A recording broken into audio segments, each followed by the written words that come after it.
This is PIX on Politics Daily with Dan Mannarino.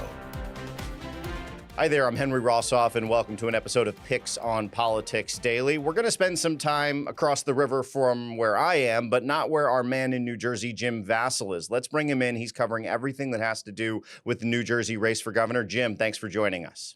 Yeah, thanks for having me on, Henry. Appreciate it. So what is the very latest? Because we're less than 90 days, I believe, from Election Day. Things are really heating up. This is one of two very closely watched races in the country, this and the race for Virginia governor. What do we need to know at this moment in time? Well, as you mentioned, Henry, it's starting to really heat up now.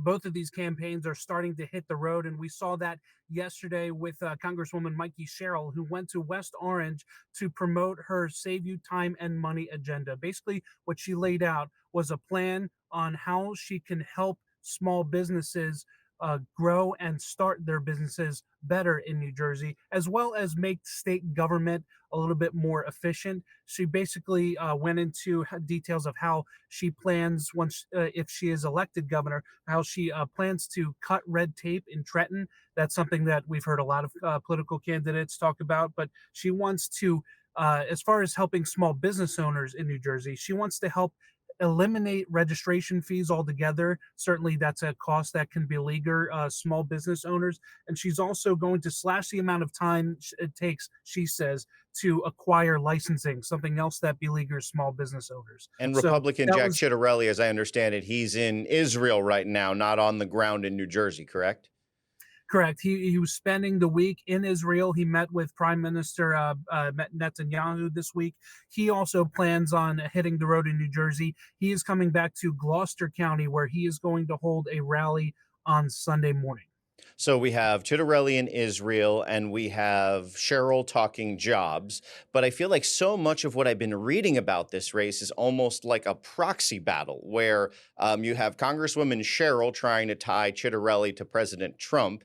And ever since he won the Democratic primary, you have Mr. Ciattarelli trying to tie Sherrill to Zohran Mamdani. So what's going on there? Let's start with Mr. Mamdani, because that's obviously the huge story here in the city where I am.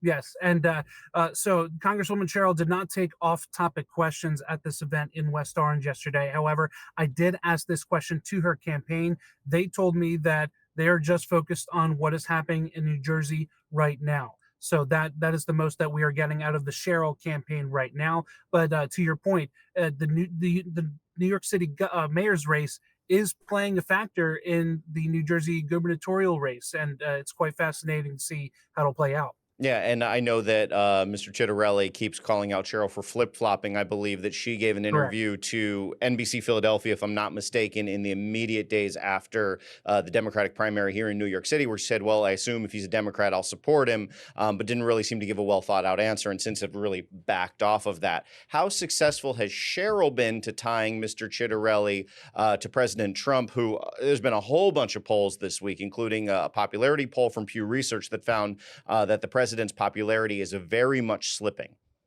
Well, our campaign has just created an entire website basically showing every single reason and facet that they can tie the former state assemblyman Jack Ciattarelli to President Trump.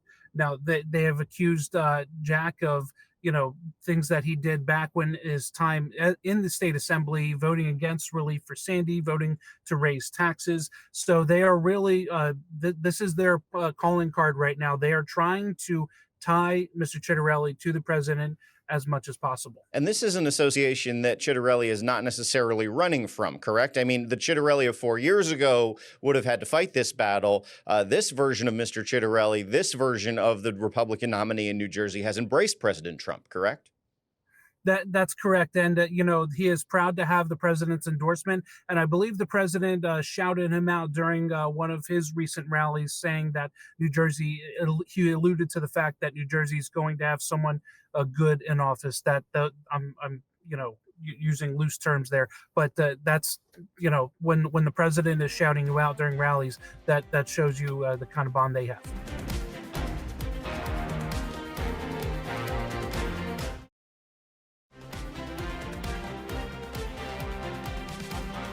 And Jim, I'm curious if you're seeing over in New Jersey issues of affordability, housing, grocery prices, of course, property taxes in New Jersey, always a big hyper-specific talker to the Garden State specifically. Is affordability still the number one issue there, and what are the candidates saying about it? Well, you know what? I think that affordability is at the forefront, and I think energy affordability and how New Jersey sources its energy is at the crux of this. So, obviously, we've seen people complain over the last few months of their bills going up several $100s. Now, Democrats in general, not specific to either candidate, but Democrats in general have made a big focus on they want to get their energy from clean sources. Republicans are really kind of blaming the Democrats here, saying that the walking away from nuclear power and natural gas is causing Jersey to get their energy from out of state. So they're looking to talk about ways that they can maybe come together and get solutions from really both sides of this argument. And then in that, it sounds like there's a specific issue where I know the candidates have an area of disagreement, and that's the offshore wind stuff, correct? Chitterelli has never liked this. Where does Cheryl stand on offshore wind? Would she expand it? Is she promising to expand it? Well, I have to ask her campaign about that specifically. I would like to get back to you on that one, Henry. But as you mentioned, Jack obviously has been staunch with Republicans on this for 5 years or more. Really, in that they have staunchly opposed Governor Murphy's plans to bring offshore wind, and I think that's something that the Murphy administration is kind of disappointed that really never materialized.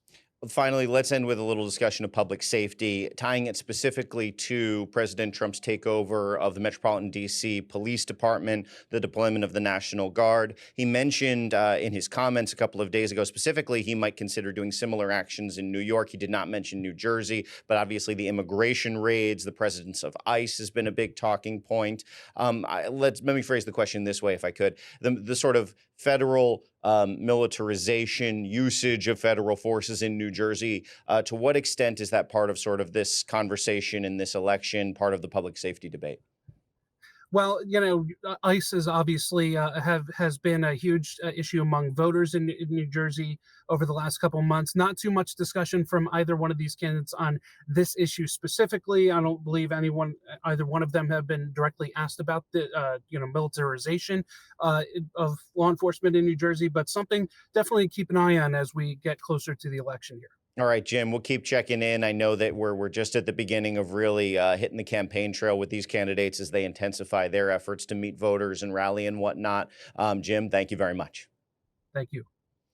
That'll do it for this edition of PIX on Politics. I'll remind you, and we've put this out there, we are going to host a lieutenant governor's debate in the race for New Jersey governor, and we will that same week have in-depth forum discussions with both Ms. Cheryl and Mr. Chitterelli. So we're really going to intensify our coverage of the race for New Jersey governor. One of really three high-profile contests everyone is watching. Two are in our backyard, of course, the race for New York City mayor, which I'm covering today, and you'll see the very latest on PIX 11 News at 5 o'clock. But this race for New Jersey governor, and of course, further south, we're also keeping tabs on through our affiliates and partners, the race for Virginia governor. But again, that'll do it for this edition of PIX on Politics. I'm Henry Rosoff, and you have a great day.